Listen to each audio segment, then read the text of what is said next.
ಮೊನ್ನೆ ಏನು ಅಲ್ಪಸಂಖ್ಯಾತರು ಅವ್ರಿಗೆ ಏನು ಹೇಳ್ತಿದ್ರು ಪ್ರತಿ ಬಾರಿ ಮುಂದಿನ ಚುನಾವಣೆ ನಾವು ನಿಮಗೆ ಅವಕಾಶ ಮಾಡಿಕೊಡ್ತೀವಿ, ನಿಮಗೆ ಅವಕಾಶ ಮಾಡಿಕೊಡ್ತೀವಿ ಅಂತ, ಇದು ಕೊನೆ ಚುನಾವಣೆ ಅಂತ ಹೇಳಿ ನಮ್ಮ ಹಿರಿಯರಾಗಿರ್ತಕ್ಕಂಥ ಶಾಮನೂರು ಶಿವಶಂಕರಪ್ಪನವರು 4 ಚುನಾವಣೆನ ಎದುರಿಸಿದ್ರು. ದಾವಣಗೆರೆ 4 ಚುನಾವಣೆನೇ ಗೆದ್ದಿದ್ದು ಅಲ್ಪಸಂಖ್ಯಾತ ಬಂಧುಗಳಿಂದ.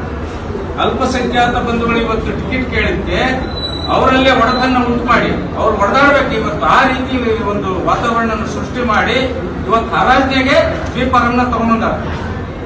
ಹರಾಜ್ನೆಗೆ ತಗೊಂಬಂದಾಗ ಇವತ್ತು ಬಿಫಾರಂನ ನಿಜವಾಗಿ ಪ್ರಾಮಾಣಿಕತೆಯಿಂದ ಬಿಫಾರಂ ತಂದಿಲ್ಲ. ಹಾಗಾಗಿ ವಾಮ ಮಾರ್ಗದಲ್ಲಿ ಇವತ್ತು ಚುನಾವಣೆ ಗೆಲ್ಲಬೇಕು ಅಂತ ಹೊರಟಿದ್ದಾರೆ. ಇವತ್ತು ನಿಮ್ಗೆ ಕಣ್ಣಿದ್ರಿಗೆ ನಾವು ಈಗ ಓಪನ್ ಮಾಡಿದೀವಿ. ಇದನ್ನ ಯಾವ ರೀತಿ ಅವ್ರ ಫೋಟೋಗಳನ್ನ ಹಾಕಿ ಹಸ್ತದ ಗುರುತನ್ನು ಹಾಕಿದ್ದಾರೆ, ಮತ್ತೆ ಗುರುತು ಬರಿಬಾರ್ದು ಅಂತ.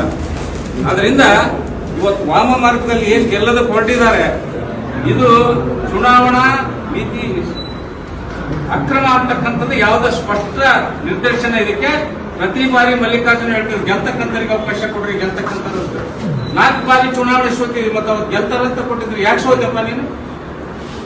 ಲೋಕಸಭೆ 3 ಲೋಕಸಭೆ ಚುನಾವಣೆ ಸೋತಿದೆಯಾ, 1 ವಿಧಾನಸಭಾ ಚುನಾವಣೆ ಸೋತಿದೆಯಾ, ಮತ್ತೆ ಗೆಲ್ತಕ್ಕಂತಾನೆ ನೀನು ಟಿಕೆಟ್ ಕೊಟ್ಟಿದ್ದು, ಯಾಕೆ ಸೋತಿ? ಆದ್ರಿಂದ ಇವತ್ತು ಏನೇನು ಇವತ್ತು ದಾವಣಗೆರೆ ದಕ್ಷಿಣ ಕ್ಷೇತ್ರದಲ್ಲಿ ಎಕ್ಸ್ಪೆಷಲಿ ಅಲ್ಪಸಂಖ್ಯಾತ ಬಂಧುಗಳು ಜಾಸ್ತಿ ಇದ್ದಾರೆ. ಅವರಿಗೆ ಮೂಗಿಗೆ ತುಪ್ಪ ಒರೆಸ್ತಕ್ಕಂಥ ಕೆಲಸವನ್ನ ಮಾಡಿ ಚುನಾವಣೆಯನ್ನ ಗೆದ್ಕಂತ ಬಂದಿದ್ದೀರಿ. ಹಾಗಾಗಿ ಈ ಬಾರಿಯ ಅಲ್ಪಸಂಖ್ಯಾತ ಬಂಧುಗಳು ಸಹಿತ ಎಚ್ಚೆತ್ಕೊಂಡಿದ್ದಾರೆ. ನಿಮಗೆ ತಕ್ಕ ಪಾಠ ಕಲಿಸ್ತಾರೆ ಅಂತಕ್ಕಂಥದ್ರಲ್ಲಿ ಯಾವುದೇ ಸಂದೇಹ ಇಲ್ಲ ಅಂತಕ್ಕಂಥ ಮಾತನ್ನು ಈ ಸಂದರ್ಭದಲ್ಲಿ ಹೇಳ್ತೀನಿ. ಅಲ್ಪಸಂಖ್ಯಾತ ಬಂಧುಗಳಿರ್ಬೋದು, ದಕ್ಷಿಣ ಕ್ಷೇತ್ರದ ಮತದಾರ ಬಂಧುಗಳಿರ್ಬೋದು, ಯಾವುದೇ ಆಸೆ ಆಮೇಶಿಗೆ ಬಲಿಯಾಗಬೇಡ್ರಿ. ಯಾಕೆ ಈ ಮಾತನ್ನು ಹೇಳ್ತೇನೆ ಅಂದ್ರೆ, ನೋಡ್ರಿ ಅವರ ಇಬ್ಬಗೆಯ ನೀತಿ ಯಾವ ರೀತಿ ಇದೆ.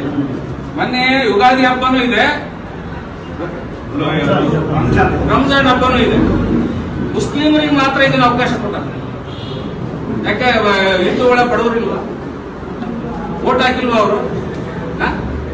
ಅದರಿಂದ ಈ ರೀತಿ ಹೊಡೆದಾಡ್ತಕ್ಕಂಥ ನೀತಿ ಯಾರಾದ್ರೂ ಮಾಡ್ತಾ ಇದ್ರೆ ಅದು ಕಾಂಗ್ರೆಸ್ಸಿನ ಮನೆತನ, ಅದು ದಾವಣಗೆರೆಯ ಎಸ್ ಮಲ್ಲಿಕಾರ್ಜುನ್ ಕುಟುಂಬ ಆಗ್ತಕ್ಕಂಥದ್ದು ಸ್ಪಷ್ಟವಾಗಿ ಹೇಳಿಕೆ